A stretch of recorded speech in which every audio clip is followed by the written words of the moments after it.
Azalea Eclipse Chapter 1 by Sandamuthu Aryasinghe. This is just pathetic. I have been here for 3 hours with the princess, waiting for the train to the Overworld. It's true that we are undercover, but still, come on. I used to be the head assistant of King Arthur. Yes, the great King Arthur. At least till that old wizard Merlin thought it would be a great idea to send me to this nether realm. But that's not the point. I shouldn't be waiting here. I used to be... Shut up! The girl screamed. Back in my days... Shut up, Louie! We are in disguises. You want all of them to know the club is missing? No, my lady, but I gave you the recorder to brief the journey, not to go bluffing. Now, explain them how we got here. I'm sure they are confused by listening to your old stories. She ordered. Yes, milady, I said in a low tone, even though I need to punch this spoiled girl in the face. And don't call me my lady. It's 21st century. Just say my name, Azalea. It's not that hard. She went back to reading the so-called case files. Alright, let's talk how we got here before this princess kill me. My name is Sir Julian Louis and Ross. Half English, half French. Former head butler of King Arthur the Great.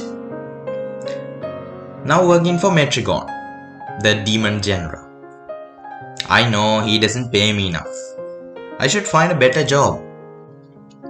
But it's really hard to find a job for a human in this nether without getting eaten out. And the girl? She's Azalea Eclipse, daughter of the Metrigon, my new master. That's all. Azalea looked over and gave me a demonic glance. She's really her father. Okay, I think she need me to do... What does she call it? Mission briefing. Yesterday, General Metrigon ordered me to come and see him at the battlegrounds. I traveled more than 10 miles on a dog. They call them hellhounds. Yeah, demons use them as horses here. I traveled to the ancient battlegrounds where the demons and monsters are fighting against the dark elves. I slowly walked into the tent, doubting maybe this will be the last day of my life. The general was sitting on his throne while his lieutenants were explaining him the battle plans. At the corner of the tent, Adrian, the general's son, was polishing his armor. His face was covered in shadows, but I managed to identify him by his crest. He was one of the greatest warriors in the nether realm, to say the least. Next to him was a girl I have never seen before. She was reading a book. It's very strange to see a girl with a book, especially in battlegrounds. Julian, the General Metrigon, called me. My lord, I replied. It's my honor to meet you here. Pleasure is mine, Julian. He rose from his throne. General Metrigon was a huge man, technically a demon. He was nearly 8 feet tall, had a very muscular body. He was wearing his battle armor made using enchanted titanium. The only problem was he was red and he has 4 eyes instead of the normal 2. Yeah. Julian, I have a special task for you. he said. Anything's for you, my lord, I said in a low tone. I need you to become the assistant of my child. She has a special mission tomorrow in the overworld. When Metrigon said those words, my whole body was filled with joy. Prince Adrian always reminded me of young King Arthur.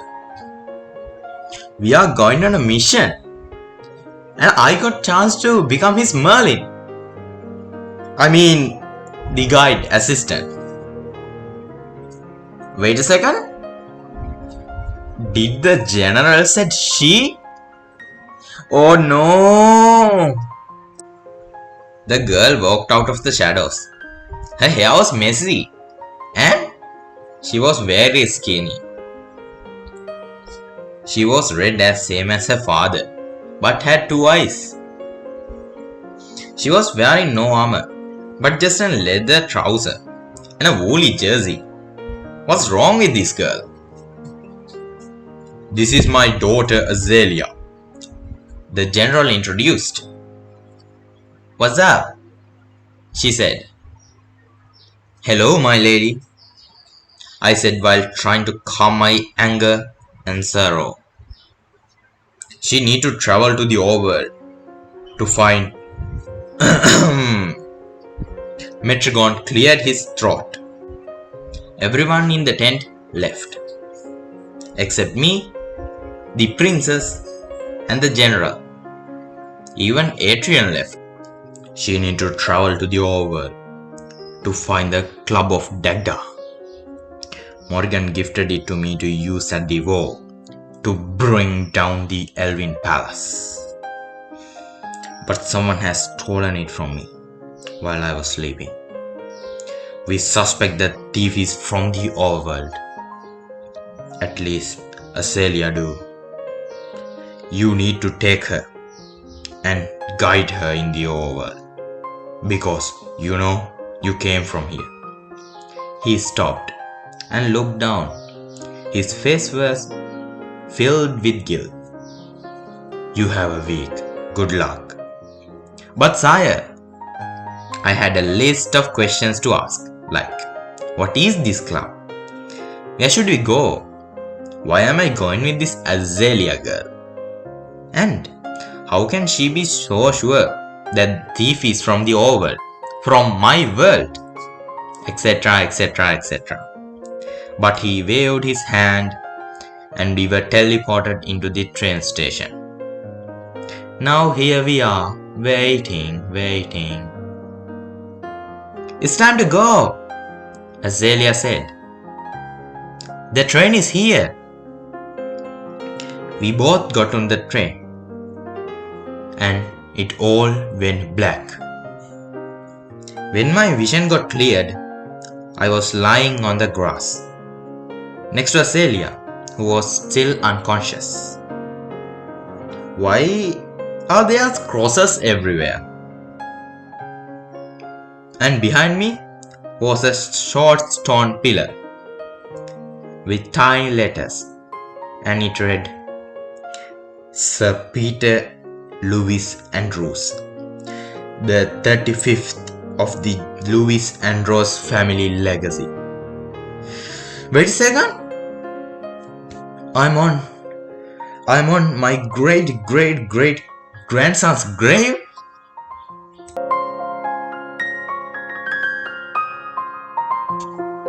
Thanks for watching. Make sure you like, subscribe, and please share this video. Chapter 2 is coming soon.